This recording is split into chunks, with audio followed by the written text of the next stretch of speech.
Hey, this is J-Rob, Sports Shop, and let's talk about this college football and this college basketball in these past couple of days.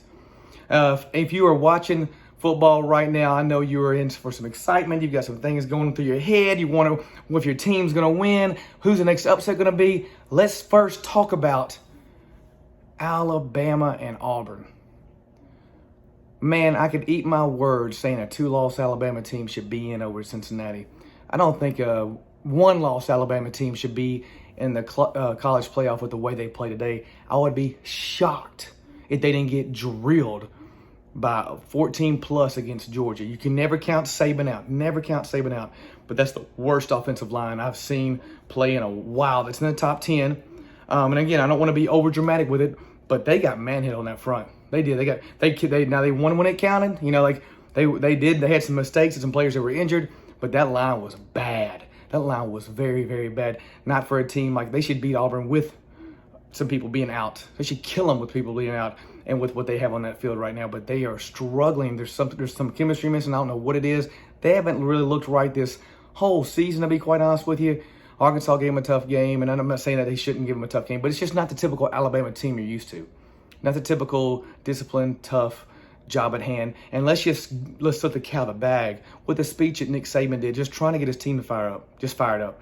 When he went on that rant talking about how stupid fans are for wanting their team to win by more, and their expectations are set high. Like, Nick Saban, that's what fans are. They're fanatics. They're not realistic. They always want more. That's what it always is. That's why there's teams out there that when you don't win it, like if Alabama doesn't win a championship in 6 years, they don't, and then they're out of the top 10 and they get worse and worse. They might be out. Look at Bobby Bowden.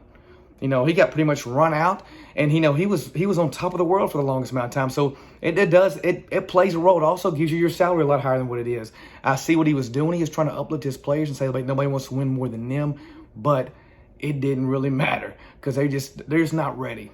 So I'm hoping that maybe he was doing it also so they wouldn't overlook Auburn because Georgia's coming up next. Some people will say like we were probably overlooking that game, looking for Georgia. Maybe they were. I don't know if they were. It didn't look like it. It looked like they were struggling. They had to go to 4 OTs to win that game. At some point they woke up and they still couldn't wake up out of it. So that was tough. So and then we have Michigan beating Ohio State. That's going to be the thing. Does Michigan go into the college playoff? Of course they do. They replace Ohio State. Right now I think Cincinnati's pretty safe. They replace Ohio State. You got Alabama going to play Georgia. I would say that's going to be a drill fest. There's no way that you got Notre Dame going in there. I don't care if they beat Stanford 75,000 to nothing. It's just not worth it. I think you stick with what you got right now. I think Michigan proved themselves.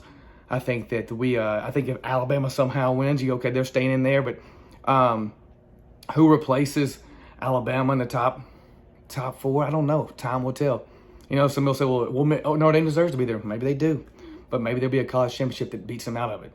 I don't know. But Michigan put on a show. I was pretty proud, happy. I'm not a Michigan fan, but I was pretty happy that they won because it's been a while since they've won. Harbaugh's been out there. He's been on the hot seat for a while.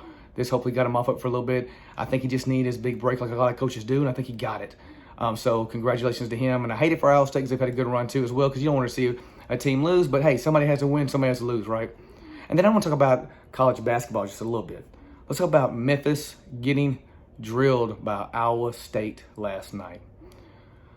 If you watched that game, you saw some of the worst offense you've ever seen in your life.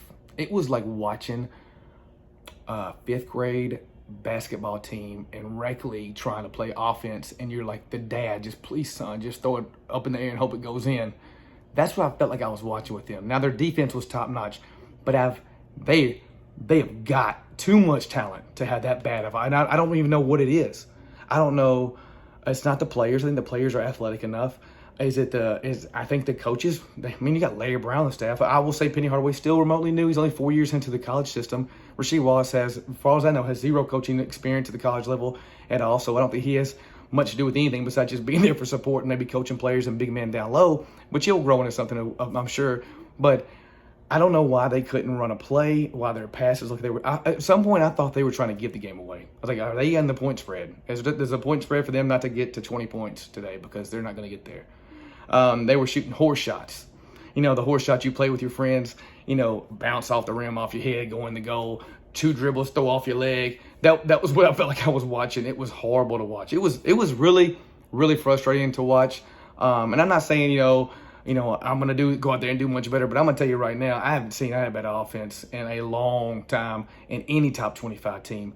They got beat. I would not be, and I'm sure they'll go down to 15 or 20, but that was a shocker for a lot of people. But, man, if you've been watching the Tigers play for a while, they struggled last year at the beginning of the year, and they came back through it. They're going to find something. They got some that defense, though. I'm talking bad about their offense, but that defense was amazing, magnifico. That defense was good. Bunch of long bodies. They stayed in position. They did really good. They hustled. They played hard. So they played hard for the coach and for their teammates. But you can't keep losing like that. They'll start getting frustrated with each other. But hope they can turn that around. Hopefully Larry Brown can have something to do with that, and Penny Hardaway hopefully can as well. But get that offense quick. It got me wondering, did they practice all season without a basketball? Like, were they just playing defense with a mop? Like, what was going on?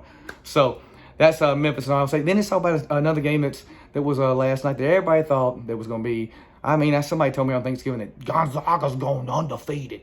Now, you see the way they handle everybody. It's like, man, anybody can be cold one night. Anybody can be hot one night. We could think that it's only the first few games of the year. Well, I'll be damned if with the next game that Duke beat them. Like they don't get drilled. And there was a 9-point spread by Vegas. Like, get out of here. Like, Duke's Mike Krzyzewski, you can never count him out. I'm not saying Gonzaga's not going to win championship. I personally think UCLA's going to find a way to get together.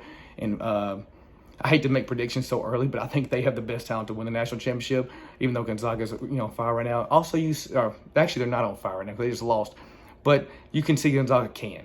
You see Duke can. There's going to be some teams that can do it. There's always about 8 to 12 teams that can. But it's who is hot towards the end of the year and who's playing to go towards the end of the year. I always say when my team is hot at the beginning of the year, I get a little nervous because we need to get beat. We need to get beat when we're hot at the beginning of the year, because we need to get that out of the way, get our stuff together, and get right back to it. But a lot of times the teams are hot at the beginning. They get a couple losses, they get down. I've always, if you pay attention, like if it's college football or basketball or NFL, teams go 8-0, 9-0, 10-0, and all of a sudden they lose one. How come they always lose two? It's because this is a big deal. You get that winners and losers mentality. Not saying everybody having a loser mentality when you lose, but every game is so important. You're going to be on point every single time. And everybody's going to give you your best when you're on top as well. But that just showed you that the college top 10, that college basketball, is a little bit more tight than what everybody thought it was. They thought Gonzaga was going to run away with it, be over with, sign, seal, delivered. It's yours. Why we didn't play anymore? Just give them the championship. We learned 2 things. Gonzaga's not the clear-cut number 1, and Memphis ain't clear-cut top 25. And then we learned Alabama ain't what they used to be, and Michigan is back to where they were.